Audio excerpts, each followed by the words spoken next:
What's up, my friends? Thank you for being here today. Hope your day's off to a good start.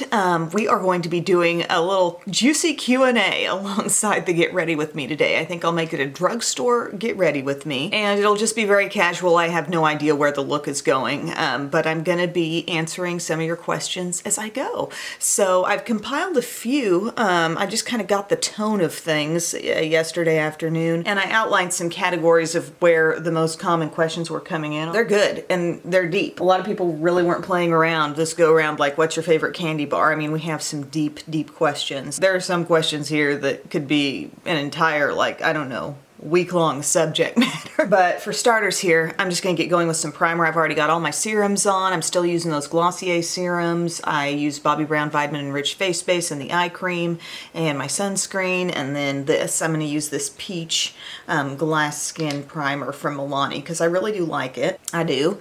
It's very good if you want to keep a glowy thing happening with your makeup look, because look at how just, woo, super do. By the way, check out the sheet crease I got going on today. My word, or pillowcase crease.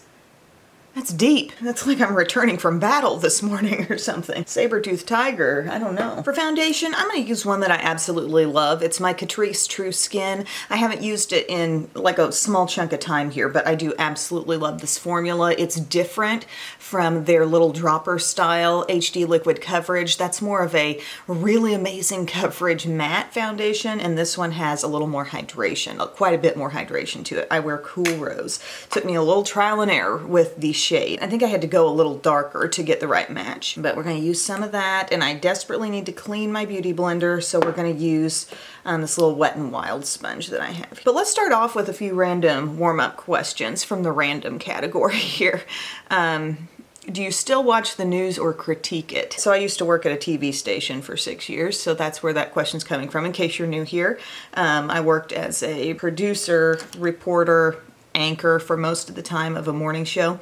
And yes, I have the news on every morning. Like, I get downstairs, and once I get through my stuff that I do up here, I turn on the news every day. It would feel wrong to me if I didn't. Like, I mean, I'm a lifelong news watcher. I would sit and watch the local news as a young child before school started. Like, I would lay there at the edge of my mom and dad's bed, and I was so familiar with like the local news people, and I really wanted to see the weather for some strange reason. I really wanted to watch the guy who did the ag prices, the farm market information. Like, it's strange, but I was drawn to it. I think it's probably a huge comfort thing, but it's also a, you know, I completely see the value in what they're doing in helping people be more informed about what's going on in their local communities. I mean, we're talking local news here, but I also, you know, want to watch the Today Show as well. I feel like I was more likely to critique people on the news like soon after I left. I don't know, maybe I was just so tied into the way I did things, and then you watch somebody else do it and how are they doing it, but I don't do a lot of critiquing. Happy that at the local level there's still a lot of people who want that job, because I mean, it doesn't pay great, the hours are tough. I acknowledge the difficulty of the job, and I'm proud of people who are willing to step in and do it. Got a little ooze here. That's the thing with this one. It oozes just a little bit out after you pump it out, and I don't like that mess on my pump, so I'm going to be going back and adding a little more, even though in the coverage beautiful. What could I compare it to that I've used recently? It's a little more coverage than the L'Oreal Infallible Pro Glow. And this one was really good for me in some dry winter months, you know? Adds that little bit extra hydration, plus we got that primer on underneath. Woo! A lot of questions like, would you return to the news? I don't know. I feel like if I had a crystal ball, like, that might be something real far off. I'm just not eager to get back into that line of work myself right now. I'm just so aware of the sacrifices involved with living that life. If the schedule felt hard for me as just a married woman, imagine how that would feel for me as a mother of 3 young kids. I'm not saying never, but no time soon, I don't think. You know what I just pulled out concealer-wise today? The ColourPop Pretty Fresh Hyaluronic Concealer. I have not worn this in a long time. Light 33C. Is the shade I have. I know this is going to be real brightening, maybe a little light on the light side. Yeah, for sure. But what else? We'll use this. We'll brighten up all over. The bulk of the questions, from what I could see, many pertain to marriage and relationships. I couldn't believe, for a time there I thought, did I ask for this specific kind of question? Because I was just getting it so much. I'm definitely no expert on it, you know, I'm just a person living life. Look at that. Oh, that looks really pretty. There's a lot of just general like dating and marriage advice, like your best marriage or relationship tips, stuff like that. And a lot of things just talking about how to stay connected and how to stay connected after being in a long-term relationship and how to stay connected when kids enter the mix. Also in that category, talking about Bub, what does Bub do? He's an attorney. So how do I tackle this question? What do we say? I feel like I've got so many little nuggets of things I'd like to share, but what I take from this is that maybe this pandemic situation has put a strain on relationships. Perhaps you're just in a new vibe, a new flow with your significant other because, you know, you're not out doing as many different things or being with as many different people, like social wise and stuff like that. And maybe there's just been a sense of sort of confinement and soaking in a whole lot of how your partner is. And I wish I could say, okay, this is how you have a couple of kids and then a new baby, and this is how you stay connected. I feel like there's got to be some acknowledgement of the fact that you're going to be disconnected for a little while. Marin said it best, you know, the house don't fall when the bones are good. I think if you've built a good foundation for your relationship, situations like that won't rock the boat, but just let me paint a picture for you. I mean, were there times after each kid and just in the midst of the busyness of life when circumstances change and whatnot, were there times where I felt like a week would pass and have we really sat and like looked at each other and had a real conversation? Or are we just tending to this need over here, that need over there, that need over there? Okay, now it's like, okay, we've got half an hour. We're exhausted. Let's watch a show. Fit Me Loose Powder. It's very hard to put the relationship first when there are so many like vital pressing needs of new kids in the mix. I mean, that's the biggest shake it up kind of thing. And it brings you closer together in a lot of ways. Don't get me wrong. I'm not trying to be a complainer here. I'm not trying to say like, it's just terrible on the relationship, but it pushes things into a new dimension, you know, it pushes you into a new way of, you know, strategizing on how you're going to make your time for each other and stuff like that. And I think if you're the one sitting there, let's say with the new baby or with the fresh job change or with the new move or any number of life altering circumstances, and you feel like there's been a shift in the relationship, I think an important thing to do is sit there and know that you're not alone in that feeling. If you feel like, gosh, you know, things just aren't the way they were when we first got married. I know that feeling, okay? I've been married since 2006. I'm sorry guys, it feels like I'm really rambling here, like when's the actual advice gonna come? But I just kind of want you to know that if you feel like you've gotten disconnected because life is just crazy and nobody's getting sleep and like, you know, you're just struggling with a newborn and adjusting your whole life, the simple answer is you need to try to be what you need, okay? So here's a simple way to take that in. Are you sitting there thinking, gosh, I wish I had, you know, just a nice little compliment out of the blue. I wish, you know, I'm a words of affirmation, love language person. I love stuff like that. I wish some little surprising romantic thing would go on today just without me even asking. Okay, you do that. You do that thing. And you start doing that thing. And you know what that's going to communicate to that person? Hey, this is how she rolls. This is the kind of interaction she desires, you know, and you don't always have to hit somebody over the head saying, I wish you'd be more, because I've done that. Does it go over real well?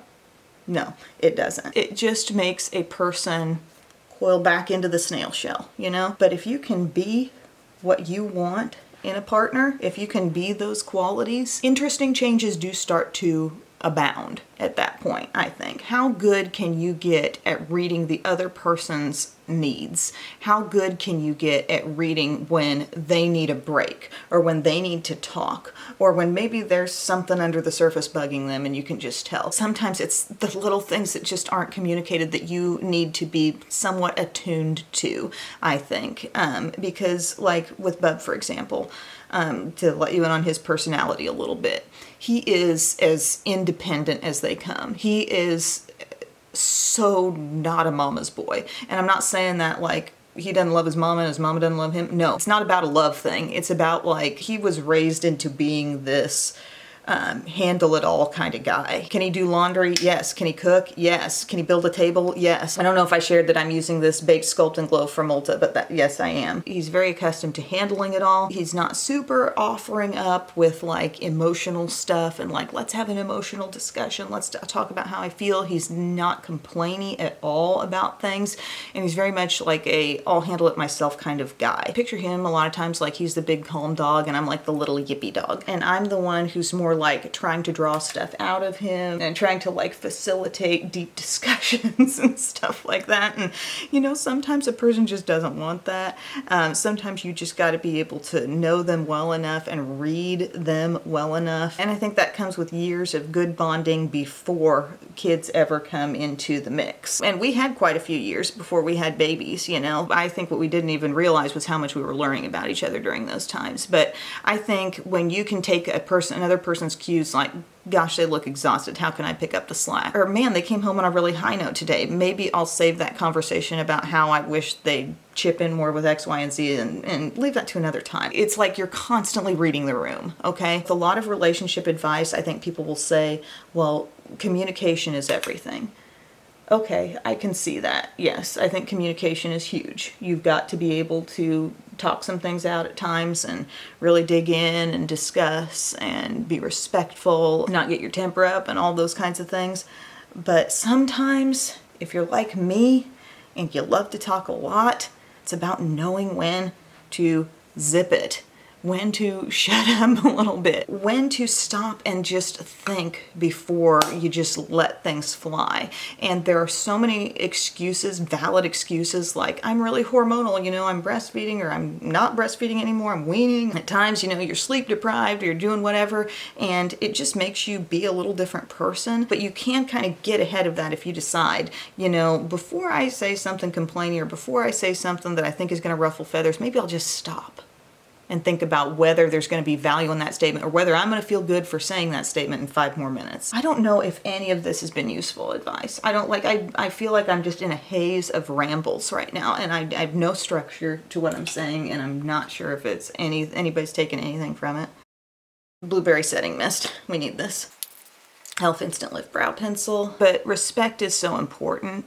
And I think sometimes you get so darn comfortable with your person that you're more likely to just let something fly, you know, some comments, you know, words matter, and you're more likely to just be free with something that you say, and you think like, well, that's okay because this is my person forever and ever, and I can say what I want and blah, blah, blah. And I think you really need to keep it still in such a place of respect with your significant other. I mean, keep the please and thank yous coming.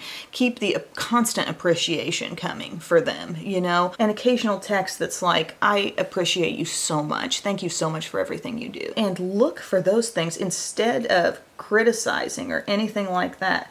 Try to be the cheerleader, you know, and see how that kind of changes things and see how that changes just the overall intimacy of your situation. I've even done some studying on masculine and feminine energies because it's very fascinating, and I'm not talking about like stereotypical like what the man does and what the woman does, but it's more like just the energy you bring to the situation. And you may notice a lot of men who want to be problem solvers or, you know, take care of the thing or just more action oriented and whatnot. And I'm not an expert on this, so go Google somebody who is. And the feminine energy is more like receiving and nurturing and this and that. And we all possess actually both energies. And sometimes those energies can get very, I don't know, imbalanced, and that can create struggles, I think, between personalities in a relationship. For example, say you're the woman, but you're also like super type A. I think I'm somewhat type A, but like you're very task oriented, you get things done, whether it's your job or your household, you're kind of like in control. And especially actually, I think if you're a work from home person, that house becomes your like domain that you have control over, you know. And if you have little kids too, there's yet another thing that you're kind of like in control of.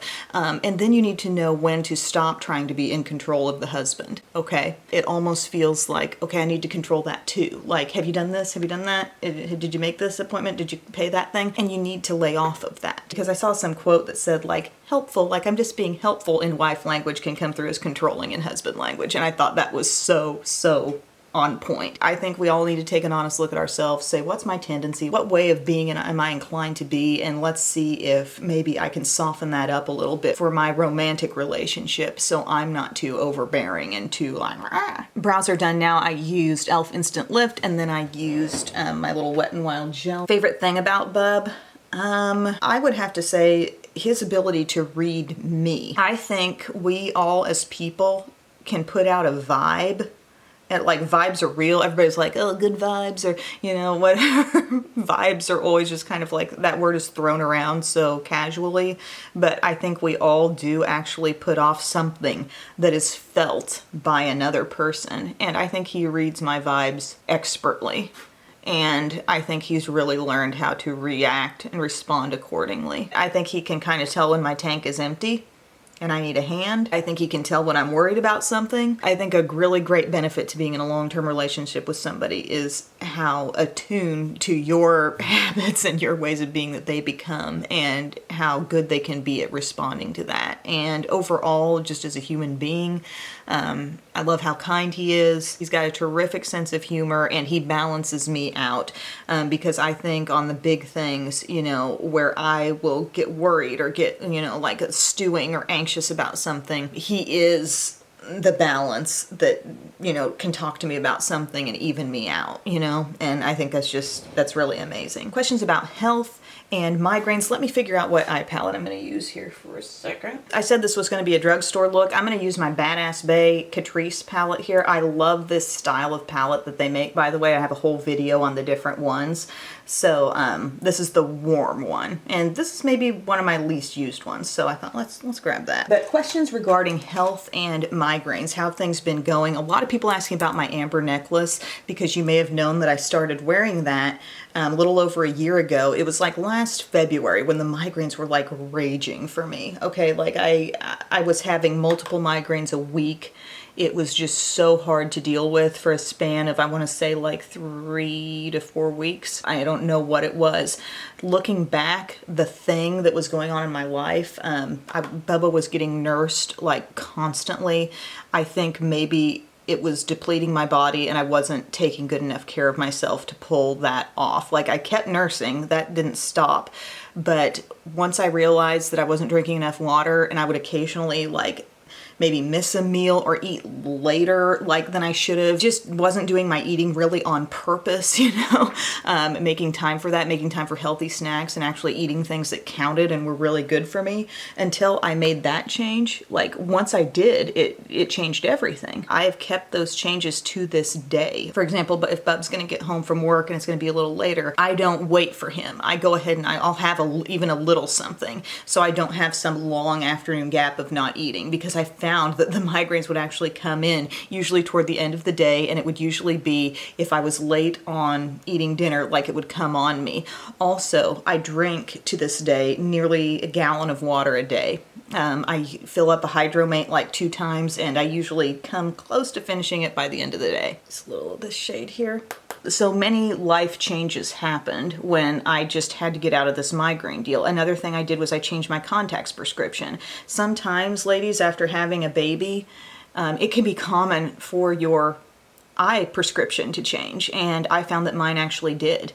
And I ended up getting these toric lenses for astigmatism, and I think, you know, that may have possibly played a role too. But I have not had, but let's knock on wood together here, I have not had but 1 or 2 migraines in the past year. Okay, huge. Still wearing this necklace. When I started wearing the necklace, I also started doing the other things, and the migraines tapered away. Maybe this is not playing a huge role in things, but I hate migraines so much that it's like, I'm gonna keep wearing the dang thing. I don't know. Maybe I can like wean myself away from it and my body won't really notice, and maybe it's doing absolutely nothing. What I do know is that I'm not having migraine headaches left and right. I mean, I'm not having them hardly at all. And I really think taking care of myself on the drinking water and eating with a lot of intention made the biggest difference. So thank you to so many who were like concerned or wondering about that. I think, you know, back when I talked about all this initially, like I said, I think it was last February. It was a very worrisome time, and it was also very anxiety inducing because when I get migraines, they're terrible headaches, but I get them with the aura, as they say. So I'll have a visual disturbance. I'll have like, I'm not seeing quite right out of one side, or kind of like a flashing type of vibe that I feel like I'm seeing. And there were even days where I wasn't getting a migraine, but I was so worried that I was like, oh, did I just look at that funny? Am I starting to get something? Like, I was so paranoid because I was coming down with migraines left and right, and I was practically like, I don't know, so thinking about them all the time. It was as though I was bringing them into existence myself. Like, it was weird. Like, I was obsessing about it. They're hard, guys. Like, I'm not saying my little life changes are everybody's answer. I'm not trying to oversimplify the issue for people who have chronic migraines, and those kinds of fixes just aren't enough. And maybe there's medications that have to be involved or other things. I'm just saying, for me, you asked, and those are the things that help me. And the amber necklace may or may not be doing a darn thing, but I'm very slow to let go of it because when I started wearing it, things did kind of improve. Although I think it's most likely that the eating and drinking improved. Did you get the vaccine, and how did it go? Yes, I am half vaccinated right now with Moderna, and it went totally fine. I went to SIU Arena and got it, and the National Guard was running the show, and they were so efficient and so wonderful. I did not even feel the shot going in. Like, honestly, if it hadn't been for somebody just pinching my skin to put the shot in, I wouldn't have known it even happened. Like, total pros. And I did have kind of a sore arm for the next couple days, but no real other issues. I expect I'll feel a little more, just judging by what a lot of people say, after the second shot, which should be coming here in the next couple weeks for me, because that is the two-parter shot. So now Bub is vaccinated, Mom and Dad are vaccinated, and then I will be vaccinated as well. And I'm very, very grateful for it. If anybody's wondering, like, are there any extra effects that you're worrying about, or like have you changed something? No, like, literally sore arm, couple days. I feel so much more at ease having gotten the shot than I felt not having it. So there's that. Oh, and so I have been, just on the topic of COVID and everything, Belle has been remote because that's been an option at our school for like since the beginning of all this. And we just opted to do that. You know, I did a lot of that at the start out of the interest of my parents, knowing that they were here helping us a lot, and I didn't want the school germs to be coming back and forth every day and creating like a possible health concern for them. Like, that's first and foremost so important. And Biddy, by the way, she'll be in pre-K next year. She still does some school type stuff at home, but like, Bella's the main remote learning kid here. She's doing kindergarten, and I think it's just kind of gotten to the point where like things have gone amazingly well. She has done so great with this. I still think like school is the best environment. Teachers are the best teachers, and they are doing primarily the teaching, because there's a whole like remote learning program that she's taking part in, and I'm just kind of like making sure the work gets done, or trying to sort of expand on some of the things to help her. But she's been thriving on it, and now we're about to the end of the school year, so it's kind of like I don't really see turning around and shifting gears and getting her back into school. I don't see the value in making that change for her right now. So we'll just ride it out for this school year, and she'll be back in the fall. Using this shade right down here. Pretty classic warm eye for me today. I'm sorry, I'm not putting a lot of thought into how I'm doing the eye because I'm just talking so much. But we've been fortunate, you know, for me to be one who has a flexible schedule, who also has help at home, you know, with my mom and dad, with the littler ones. Like, I can take that time in the mornings, and then during nap time, usually in the afternoon, is when we get a lot of work done with Belle. And I realize not everybody has that kind of flexibility in their schedules and their lives. And I'm not saying like the way I did it is the only way or the right way. It's just what we did, and it ended up really going well, and we kind of got on a roll with it, and we're just going to ride it out for the rest of the school year and then get her back in the fall. Using a little bit of this Maybelline Master Precise ink because it's handy. It's that kind of metallic one, but it doesn't look super metallic. Just life questions about getting up early, being productive in the mornings. I do get up at 5 every day, even on the weekends. I really don't feel compelled to sleep in, and it's because of what I've turned these 2 hours between 5 and 7 into for me. Like, I love this time of getting up here and doing my makeup, and or shooting a video. I love this time of when I go downstairs. If I'll link to my morning routine if you really want some more details on what the heck do you do in those 2 hours? What are you doing? I go downstairs and I read my devotional, I write in my journal, I have some prayer time, some meditative time, and it has become such a habit for me this year. You know, this is when I've really set my intention on it. Like, I cannot imagine starting a day without this morning routine. Like, I love it.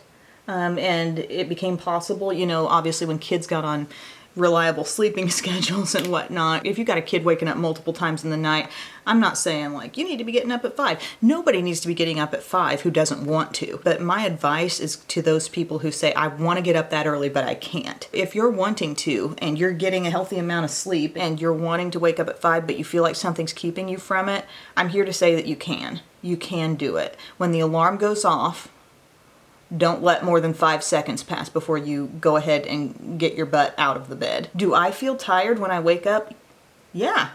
A lot of days I do. I'm like, ugh, and then I'm like, oh, what do I get to do? Oh yeah, you know, I'm gonna go up and do my makeup. I'm gonna ease into the day with a lot of me time that's gonna make me set my day with the best intention, you know, positivity. I have a little like morning affirmation that I read for myself. I'm gonna have the best day ever. And there's all sorts of stuff beyond that, but like I'm like getting hyped up for it, you know? It just makes the day go so smoothly. To make that time for yourself, prioritize yourself.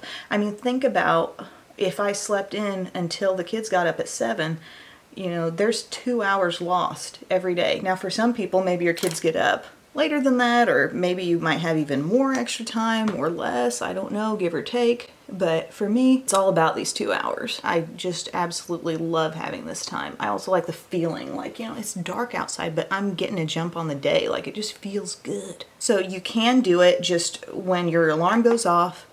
Get up, have something that you feel motivated to do. I mean, it's probably not going to work if the only thing you can think to do when you get up is sit on the couch and look at your phone or something. So like, come up with some things that you'd like to do. Think of the things that you always talk about wanting to do, but you just never have time for them. Maybe it's exercise, maybe it's meditating, maybe it's reading an actual book, maybe it's doing something with hair or makeup, maybe it is journaling or something like that. And those are the kinds of things that you can fit into those early hours, and it feels so good. And once it becomes a habit, it becomes 10 times easier, okay?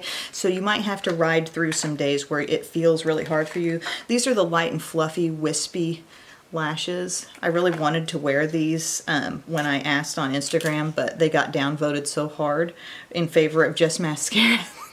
Now I want to wear them. But once things become habit and routine, like, you're going to be so happy. Questions regarding getting yourself out of a funk and maintaining a positive attitude. Oh, this is something else I meant to say regarding marriage and your spouse.